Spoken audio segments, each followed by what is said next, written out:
Kam sjell recetën e pitës tradicionale me miell mistri apo miell kollomojt, e mbushur me spinaq dhe me shmand, recetë e vjetër e gjyshëve tona, besoj se kam ju pëlqyer kur ta shihni videon në vazhdim. Filloj me përgatitjen e kësaj pite tradicionale, shumë të shijshme, të shëndetshme, recetë e vjetër e gjyshëve tona. Sa e rrodhe kam vendosur që ta përgatis me spinaq. Këtu kam 800 gram me spinaq, cilin e kam lor, e kam pastruar dhe e kam coptuar në copsa të vogla. Sa më shumë që të kenë mbushje, pitët e kollomojta aq më të mira do dalin. Ja shtoj 2 tuba me qep të njoma, vetëm fletat ju kam marrë dhe kam coptuar në copsa të vogla. Dhe i shtojna krep një lugë të mesme, dhe filloj që me dorë kështu ta shtypim spinaqin dhe qepët, sepse nuk jemi duke bërë përgimin e spinaqit. Më shpejt mundem edhe kështu, sepse kam pas kritika rreth asaj se kam fërguar spinaqin, mirë po mund që ta fërgoni shumë pak për 3-4 minuta, por nëse jeni për ngut, mund ta bëni edhe kështu direkt, nuk i humbën vlerat në asnjë mënyrë. Kështu me dorë shtypim që t'i bie volumi.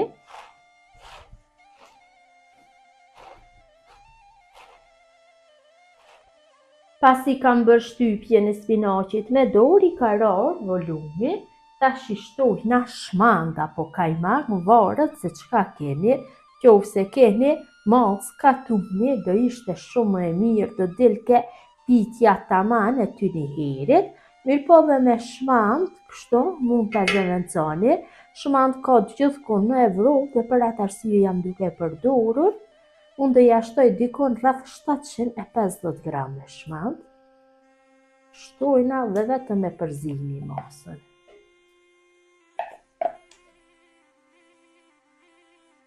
Pasi ja kam hedhur shmandin, tash masën vetëm se e përzi mirë.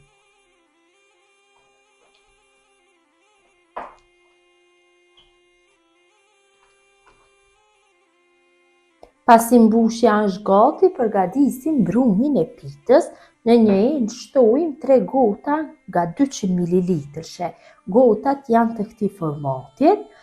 Mielli është miell mistri i bluar në mulli, e kam sit dhe kam ngelur kjo pjesa e Nëse përdorni nga të marketit, ato mielra duhet të përdorni nga mielli i mistrit nga imti.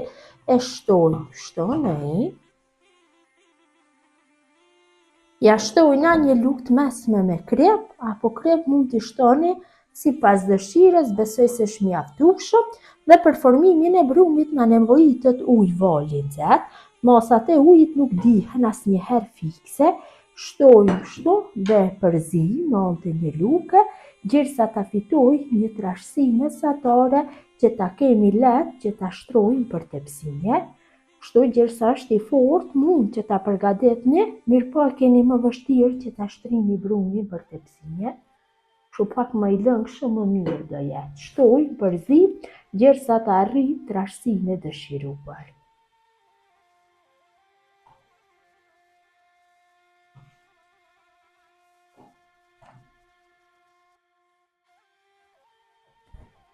Dhe pak dhe është mjaftueshëm i trash brumi që të shtrihet më lehtë për tepsinje, vetëm se duhet që ta përzi. Siç e shihni, përgatitja e brumit nuk ju merr shumë kohë, shumë shpejt përgatitet. Vërtet gjyshët tona përpara kanë qenë shumë të zoja, kanë përgatitur kështu gjellra, cilat kanë qenë shumë të shijshme, të shëndetshme dhe të shpejta për përgatitje. Mjaftueshëm është trashësia dhe përzierja. Tash marrim tepsinë dhe e kalojmë brumin. Tepsinën e kam lyer me vaj, tepsia është me numër 40 dhe fillojmë që ta kalojmë brumin. E kalojmë 1/3 të brumit, kurse një pjesë do e lajmë që ta formojmë petën e dytë. E hedhim kështu dhe brumin e shtrim me lugë apo me dorë, varet si doni të punoni. Nëse kaloni brumin dhe shtrini me dorë, duhet keni kujdes, sepse brumi është shumë i nxehtë dhe mund të digjeni. Mirëpo dhe me lupë, nëse e bëni brumin kështu më të lëngshëm, do ja delni. Tepsinja duhet të jetë e lyer me vaj bollshëm, sepse pas pjekjes më pas, nëse nuk e lini me vaj ashtu siç duhet, shumë rënd largohet.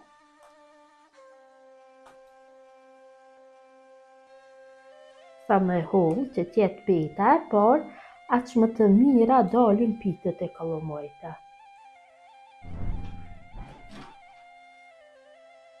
Kam rrafshuar brumin për tepsinje. Na ka ngelur një pjesë e brumit, këtë pjesë dhe formoj petën e dytë. Tash ja kaloj mbushjen.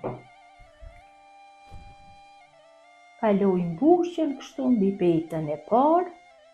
Mundohem që ta përhapi mirë në trashësi të njëjtë nga gjitha anët e tepsisë.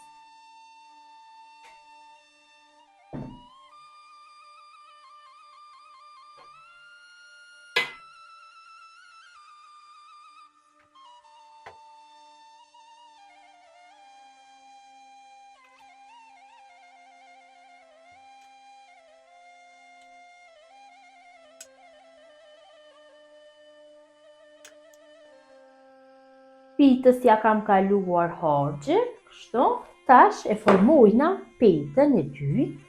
Marrim brumin e ngelur, cilin e lam nga peta e parë, 1/4 e brumit, ja shtojna 200 ml, unë do I shtoj këtu të lymë lope, cilin e kam përzier me margaret, sepse do e bëj shumë më të mirë, do ja jap një shije të mirë pitës, të lymi lopës. Mirëpo direkt vetëm me të lynë nuk do e përgadis, se do bëhet pak e rëndë.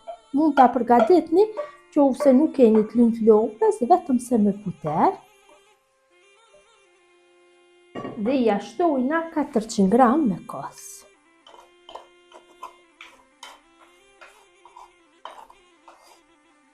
Dhe masën vetëm se e përzina mirë e mirë.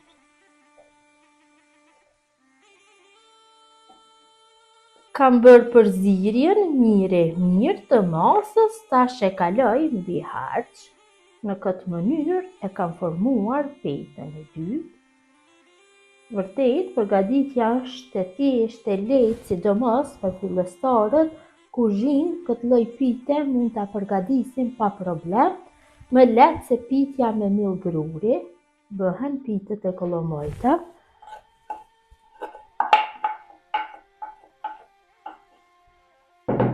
Dhe vetëm se lehtë e përhapi masën mbi harç. Kështu, duke mos ia dëmtuar formën.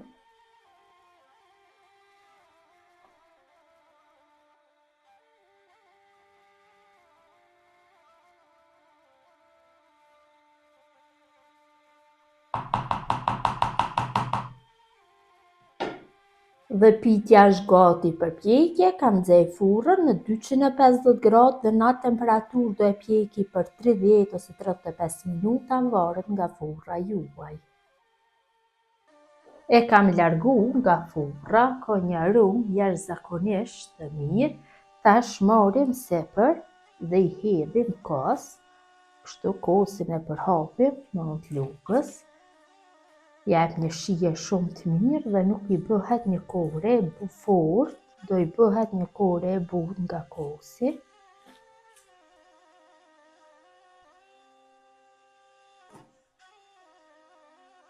Përhapim kështu. Kam përhapur kosin mbi gjithë sipërfaqen e petës së dytë. Tash e lojna pitën që të ftohet dhe do jetë gati për konsumim. Mund ta konsumoni dhe të vakët me lupë, nëse doni që ta largoni pjesë nga tepsinja, atëherë duhet që ta leni që të ftohet mirë. Pitja është ftohur, ta largojmë një pjesë dhe t'ju demonstroj nga afër se si ka dalë. Vërtet ka dalë shumë e mirë, besoj se shija s'ka për mi mungu. Siç e kam thënë dhe në fillim, që kur ftohet, largohet plotësisht nga tepsinja. Për atë arsye kam lënë që të ftohet që t'ju demonstroj se si ka dalë. Ja dhe si ka dalë pitja, vërtet ka dalë shumë e mirë. Gjithë ju motra që e përgatisni në këtë mënyrë pitën e kollomajt mbushur me spinaq dhe shmang, ju bëft mirë.